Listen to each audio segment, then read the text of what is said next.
जय हिंद साथियों, स्वागत है आप सभी का शाइन वाईटी क्लासेस में। हिंदी शॉर्ट हैंड की प्रैक्टिस डिक्टेशन 80 शब्द प्रति मिनट गति से डिक्टेशन 5 सेकंड में शुरू होगी। स्टार्ट।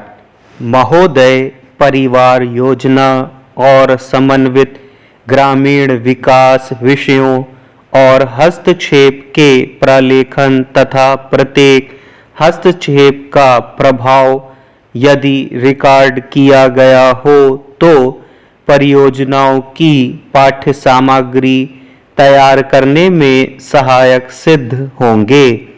जहां उपलब्ध हो स्वैच्छिक संगठनों के माध्यम से हस्तक्षेप किया जा सकता है, चूंकि यह परिवार कल्याण के साथ कार्यों को अभिमुख करने में अच्छे उदाहरण हो सकते हैं तथा उनसे अपेक्षित परिणाम प्राप्त किए जा सकते हैं। स्थिरता के संबंध में जन सहभागिता महत्वपूर्ण है। इस सहभागिता को प्राप्त करने हेतु विभिन्न पद्धतियां अपनाई जा सकती हैं, जैसे भारतीय जनसंख्या परियोजना IPP तथा कार्यरत महिला संघ आदि में अपनाई जाने वाली कम लागत अथवा बिना लागत वाली पद्धतियों की परियोजनाओं को अपनाने का प्रयास करना।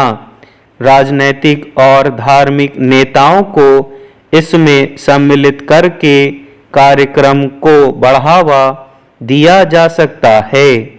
लोगों में जागरूकता की भावना जागृत करने से क्षेत्र में कार्य की मांग बढ़ेगी, जैसा कि परियोजना गांवों में देखा गया है। प्रबंध सूचना प्रणाली को परियोजना के कार्यान्वयन का अनिवार्य अंग होना चाहिए। कार्यान्वयन एजेंसी को उत्प्रेरक के रूप में कार्य करना चाहिए तथा सरकारी वितरण प्रणाली के अंतराल को दूर करने के प्रयास किए जाने चाहिए। शिक्षा, रोजगार सृजन, ऋण आवश्यकताओं को पूरा करना, परिवार योजना में महिलाओं को लाना आदि विभिन्न संगठनों के संगठन में सामंजस्य था।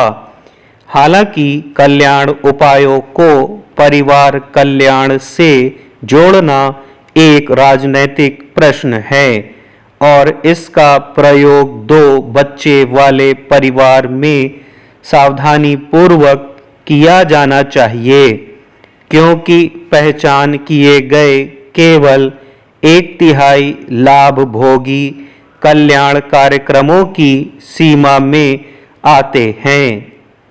जवाहर रोजगार योजना कार्यान्वयन एजेंसियों को निधियों की अदायगी तथा राज्य सरकार द्वारा कार्यक्रम संसाधनों में विलंब को दूर करने के लिए केंद्र सरकार के संसाधनों के अंश की अदायगी सीधे जिला स्तरीय कार्यान्वयन एजेंसियों को की जानी चाहिए, जैसा कि कार्यक्रम के पहले वर्ष में किया गया था। निधि को राज्य सरकार के माध्यम से नहीं भेजा जाना चाहिए।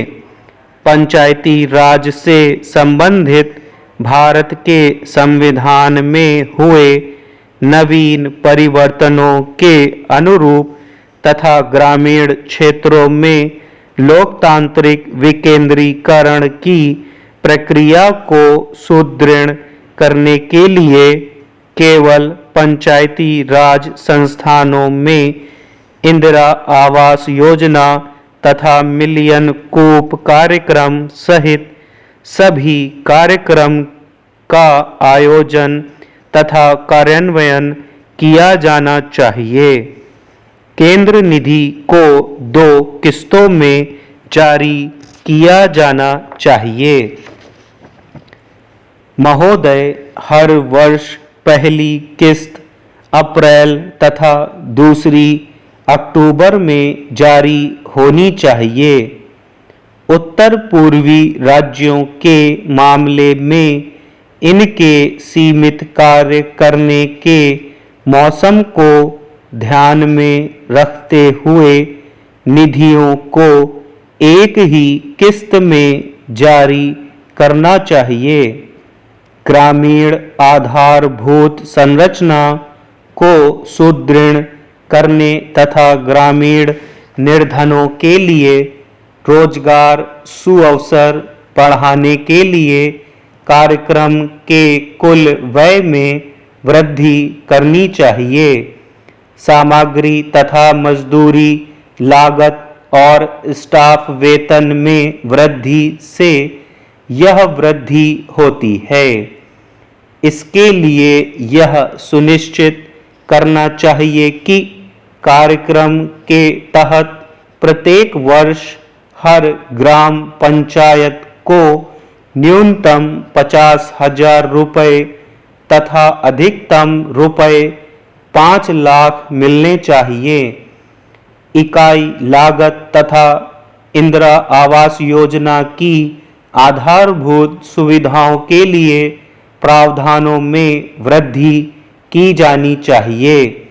प्रशासनिक व्यय के लिए 4% को 10% तक बढ़ा दिया गया, जिसका आधार उत्तर पूर्वी राज्यों के खंड व ग्राम स्तर पर और राज्य व जिला स्तर पर तकनीकी तथा अन्य पर्यवेक्षक तंत्र का सुदृढ़ करने के लिए इस व्यय के 60% का उपयोग करना था।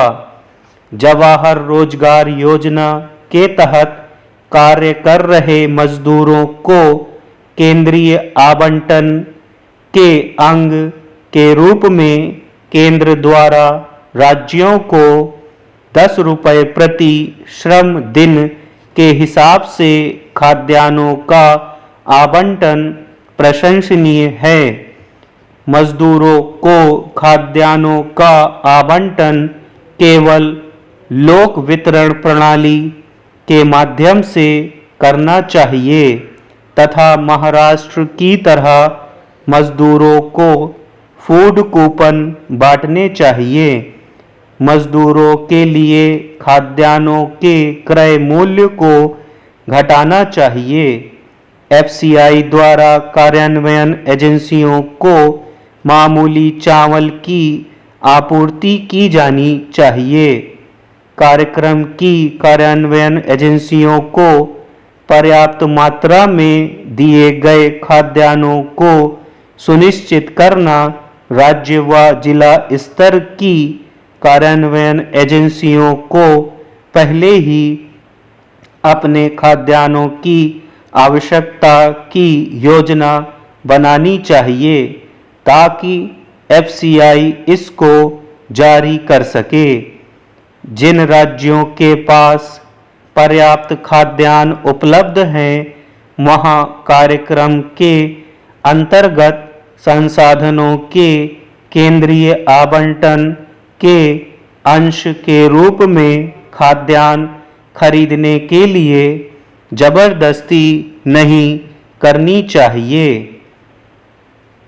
रोजगार सृजन तथा ग्रामीण क्षेत्रों में टिकाऊ सामुदायिक परिसंपत्तियों के सृजन हेतु मजदूरी व गैर मजदूरी के 60-40 अनुपात को 50-50 करना चाहिए तथा कार्यान्वयन एजेंसियों द्वारा जिला स्तर पर इस अनुपात की पूर्ति की जानी चाहिए।